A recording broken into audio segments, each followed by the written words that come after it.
Okay, good day guys, no, meron tayong ginagawang washing dito, no. Nandito tayo ngayon sa Ayala, Alabang, Village, no. So ang problema nito guys, U11 ang error, pero testing natin siya ngayon. Gumagana naman siya, no. Ayan, no, nag-spin naman, no. So ganito guys, kapag U11, ang problema nito kung wala namang bara, yung kanyang water level sensor nagkaroon na ng problema kapag umiinit na, no. So pag unang andar, okay yan, pero pagka dumaan niya sa was, nagkakaroon siya ng error, kaya U11, no? So ang gagawin namin dito guys, palitan natin siya ng sensor. So itong ganitong model guys, nasa ilalim yung sensor nito. Kailangan nyo sa iangat yung top cover para buksan nyo yung pinaka cover dito sa ilalim, kasi nandito yung pinaka water level sensor. So bali package na guys yung ano namin dito, kasama na rin deep cleaning, no. So palit water level sensor din, deep cleaning na rin para isang puntahan na, no? So package na po yung ating service dito, no? So ito ngayon guys ang ating papalitan ng bagong sensor. So ganun lang pagkalas nito guys, no? Pag nabaklas nyo na yung mga screw na list nyo na, pwede nyo na siyang iangat. Then makikita nyo na yung pinaka water level sensor nandito sa sulok. Ayan, nandito siya. Ayan, so ito yon, no? Nandito yung water level sensor nyan.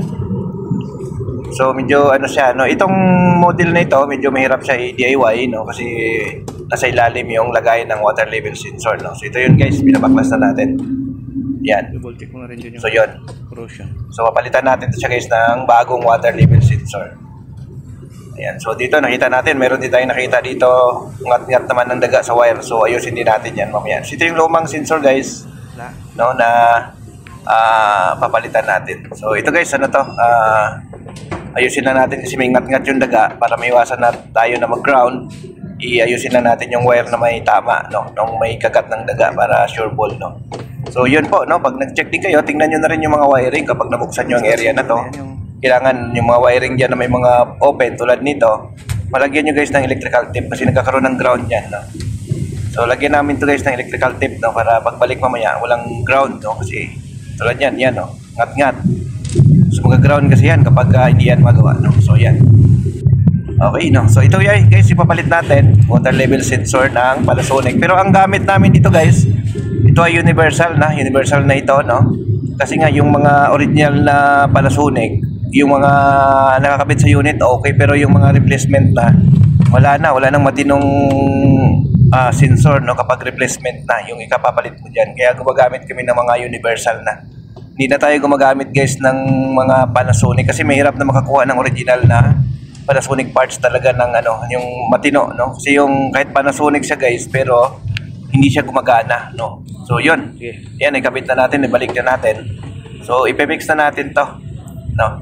Ayan, so yun, no? Ganun lang guys ang pagpalit ng water level sensor dito. Sa tandaan nyo guys, kapag nag U11 ang washing tapos hindi naman siya, wala namang tubig na naiwan sa loob, matik yan, water level sensor yan, palitan. Sabihin, ano na yan, nagluluko na, hindi na siya gumagana, no? So yun, ito guys, nilinis na rin namin siya kasi nga package yung service namin dito. Ayan, makintap na siya ulit, no? So kanina madumi ito nung binaklas natin. So yun, no? Ayan guys, so okay na ito guys, no? So maraming salamat sa panonood, no? Kung gusto nyo pa service, message like, thank you.